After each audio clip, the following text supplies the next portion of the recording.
Abre aspas. A ditadura só matou e prendeu vagabundo e bandido. Tu era vagabundo ou bandido?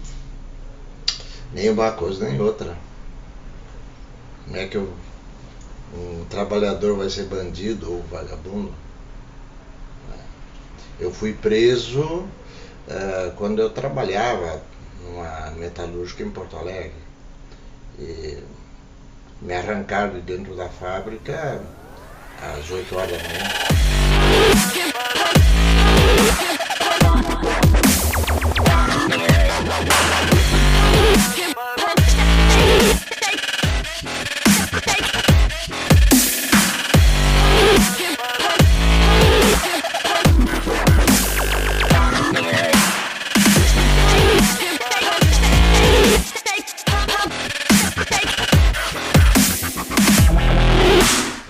Então, o nosso presidente, o Jair Bolsonaro, ele chegou a propor, né, depois ele voltou atrás, mas que se comemorasse o golpe de 64, que instaurou a ditadura aqui no nosso país.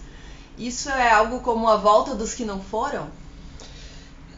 Talvez pode ser assim, o saudosismo que ele ainda mantém da época em que ele era militar, que o grande pessoa que ele admira muito aí, que é o Ustra, né? Mas eu acredito o seguinte, que nós não temos o que comemorar. Quer dizer, comemorar tem que lembrar o que foi um período dos chamados anos de chumbo, né?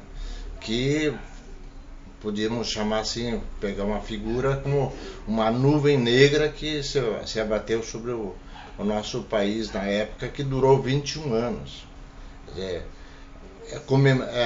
comemorar isso, eu diria assim, que é muito mais a gente pensar, é um momento a gente pensar no que foi esse período, para que a gente nunca mais aconteça novamente.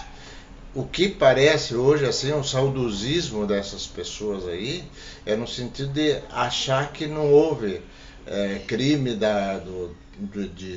do Estado nesse momento, naquele momento, melhor dito. Alguns defendem que a ditadura brasileira foi uma dita branda, né? Argumentam que ela não teria sido tão violenta como em outros países aqui da América Latina. As torturas que o senhor sofreu foram menos violentas do que na Argentina, no Uruguai ou no Chile? Olha, eu não posso falar do que houve na Argentina e no Chile, no Uruguai também, mas eu posso falar daquilo que eu passei. Eu acho que, por exemplo, tortura sempre é um crime. Por exemplo, será que usar os termos assim o telefone, que é bater com as duas mãos no ouvido das pessoas, não é brando isso? Queimar a pessoa com cigarro é brando? Chutar a pessoa indefesa é brando? Me parece que não. Eu fico me perguntando assim se as pessoas que foram assassinadas é brando você matar as pessoas. Que nem o Marighella, que nem o Lamarca, que nem o Vladimir Herzog. O que é isso aí? Um dos argumentos que se tem também, quando se fala de que a ditadura perseguiu vagabundo e bandido, de duas pessoas que o senhor falou, por exemplo, de terroristas, como o Marighella e o Lamarca. O senhor vê eles dessa maneira? Como o senhor vê esses personagens históricos? Eu acredito que essas pessoas lutavam por aquilo que acreditavam, que não concordava com os efeitos.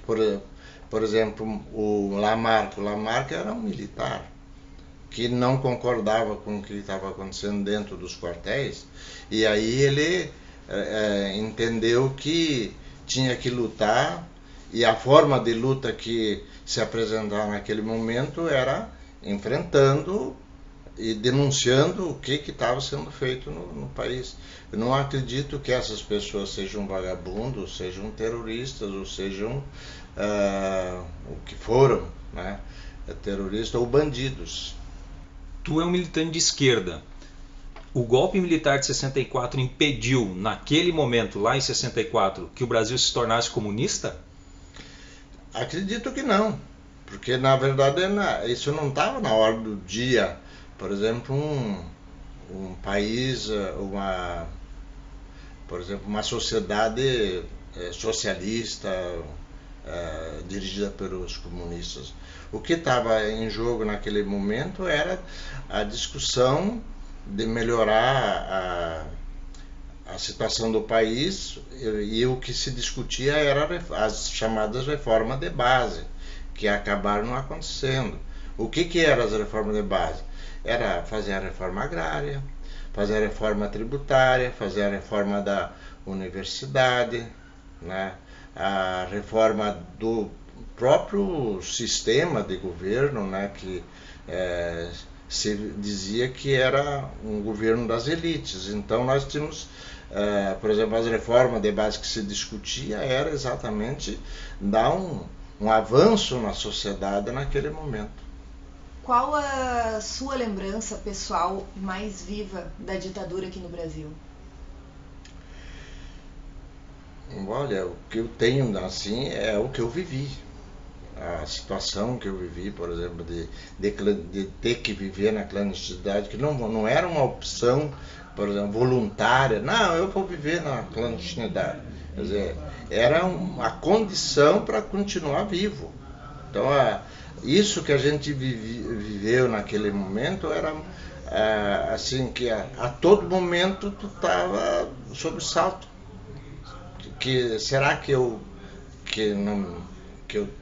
sobreviverei amanhã? Então, era essa a questão. E para isso, então, tinha que tomar medidas de cuidado, por exemplo, de viver na clandestinidade, né? Eu acho que esse é um período também que do cara ter que trocar de nome. Por exemplo, tem um caso de um primo meu que chegou me chamando pelo nome e eu tenho que dizer para ele o seguinte: não, eu não sou a pessoa que tu está pensando que é. Então o cara renunciar ao próprio nome, a sua própria identidade, é um momento muito difícil, que eu não espero que nunca tenha que alguém passar por uma situação dessa. Então essa é a imagem que me passa daquele período assim mais terrível, né? O que tu pensa do processo da anistia ampla, geral e irrestrita, que possibilitou a volta da democracia? Olha, eu acho que a anistia naquele momento foi o que se conseguiu, mas que não foi ampla, nem geral, nem irrestrita. Ela foi parcial. Se conseguiu algumas medidas digamos, de liberdade, que eu acho que é muito importante, né? Mas assim, tem muita coisa que está em aberto ainda. Por exemplo, os crimes do Estado ainda não foram revelados. As mortes, por exemplo, que a Comissão da Verdade, aí, que alguém chama de meia-verdade, né? Porque assim, eles identificaram 434 mortos. A gente sabe que houve bem mais. Quer dizer, os desaparecidos que até hoje não estão identificados como pessoa, porque se não existe o cadáver, não existe, não dá para dizer que morreu. Então consideram como desaparecido. Quantos desaparecidos ainda estão aí? A gente sabe que eles eliminavam as pessoas jogando ao mar. Várias indicações nesse sentido que também nunca foram apurados. E por que no Brasil há tanta apologia à ditadura e à tortura, a ponto de alguns setores da sociedade quererem rever esse período da história, né, negando essas atrocidades todas? O que fazer sobre isso? A mídia dominante tem muito saudosismo daquele período e que para eles não existe um país de 210 milhões de brasileiros, existe um país de 30, 40 milhões de brasileiros só, que é a grande elite que teria os privilégios. Quando que começa a aparecer então a pessoa, assim, um pouco de liberdade, um pouco de possibilidade das pessoas evoluírem, então isso já contradiz com aquela ideia de que o país é nosso, o país é o nosso para eles, no caso, né? Que mensagem o senhor deixaria para as novas gerações em relação ao que o senhor passou? É continuar lutando. Nada a gente consegue sem luta. Eu acho que essa é a mensagem que nós temos que dar. E nós temos que sair da zona de conforto e começar a entender, estudar um pouco mais o que é nosso país, o que é a grande pátria brasileira, um país excelente para se viver, mas que tem um regime hoje que nos preocupa muito, né? Eu acho que a grande mensagem que tem que dar é no sentido de continuar a luta, estudando melhor a nossa situação, o nosso desenvolvimento, o nosso estágio de momento da nossa sociedade, né? Para uma nova civilização.